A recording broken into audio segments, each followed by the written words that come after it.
Kepegak pengumuman ada kuimu minasah. Inna lillahi wa inna ilaihi raji'un. Telah berpulang ke rahmatullah Tunku Kasim bin Tunku Abdullah meninggal kita nyoi minasah. Bagi atung itu bayang pah samping gula. Bandung urang keun inna lillahi wa inna ilaihi raji'un. Bandung babah urang ikun pugekun. Jeroh tat meninggal Tunku Kasimnya. Jeroh tat meninggal Tunku Pulannya. Meninggal ke tengah gemita ilmu agama. Meninggal ke tengah gebut imunatah. Ti urau-urau ganyan but gi kampung luar biasa god. Cukup god akai ke Tunku Kasimnya. Nak Kasim nak. Contoh. Alai pida pegah tak god nama salah.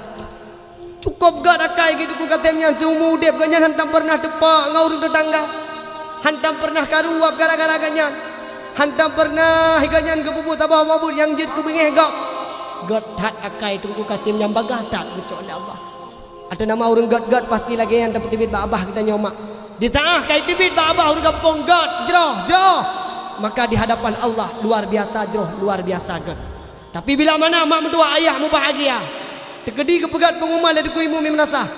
Inna lillahi wa inna ilaihi raji'un. Telah berpulang ke rahmatullah apa rabah. Contoh. YouTube. Nah peraban ni. Nyampina contoh.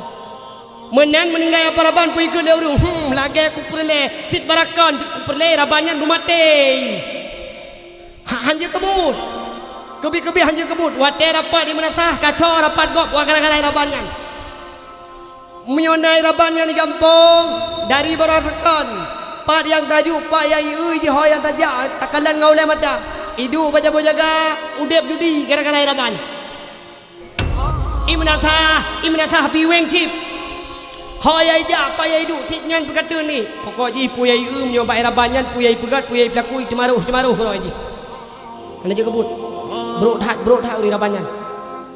Nyan jarum yang nabat ji lebih parah daripada jarum yang nabak menteri.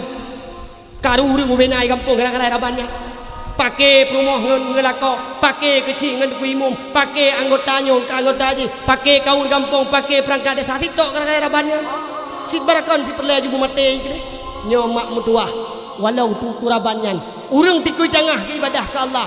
Gatnyan 20 jam jid kita bayang, 20 jam jid ke puasa. Gatnyan gaya wajib ke Jawa mak mutuah, tapi dengan manusia, dengan tetangga, hanagat. Maka watai tibit bak kata-kata urang kampung hanagat, maka di hadapan Allah juga hanagat. Maka hati-hati.